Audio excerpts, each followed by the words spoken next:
South ఇండియాలోనే అతి తక్కువ ధరలకి రత్నాలనందించే ఏకైక సంస్థ 6JVR. గుండెపోటు ఈ పేరు వింటేనే గుండాగినంత పనవుతోంది.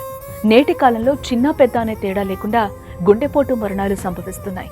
కూర్చున్న వాళ్ళు కూర్చున్నట్లుగానే డాన్స్ చేస్తూ, ఆటలాడుతూ, పాటలు పాడుతూ, జిమ్ చేస్తూ, డ్రైవింగ్ చేస్తూ ఇలా గుండెపోటుతో మరణించిన విషాద కథలు ఎన్నో విన్నా, చూసా. కానీ తాజాగా ఇక్కడ జరిగిన ఘటన మాత్రం అందరికీ కంట నీరు తెప్పిస్తోంది.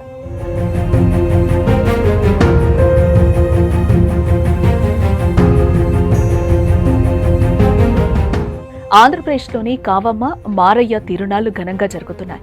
తిరునాళ్ల ఉత్సవాల్లో భాగంగా అమ్మవారికి ఊరేగింపు కార్యక్రమం నిర్వహించేందుకు సిద్ధం చేశారు. భక్తులు భారీగా తరలిస్తున్నారు. ఇక అమ్మవారికి దిష్టి తీస్తే ఊరేగింపు మొదలవుతుంది. ఇక భక్తులు కంకణాలు ధరించి అగ్నిగుండం ప్రవేశం చేస్తారు. కావమ్మ, మారయ్య జీవిత చరిత్రను భక్తులకు వినిపిస్తారు. అయితే ఇంతలో జరిగిన ఊహించని పరిణామం అక్కడ వాళ్ళందరినీ షాకు గురి చేసింది. అమ్మవారికి దిష్టి తీస్తూ ఉండగా శోభన్ అనే వ్యక్తి ఒక్కసారిగా కుప్పకూలిపోయాడు. దీంతో వెంటనే అతన్ని స్థానిక ఆసుపత్రికి తరలించగా అప్పటికే మరణించినట్లు డాక్టర్లు చెప్పారు.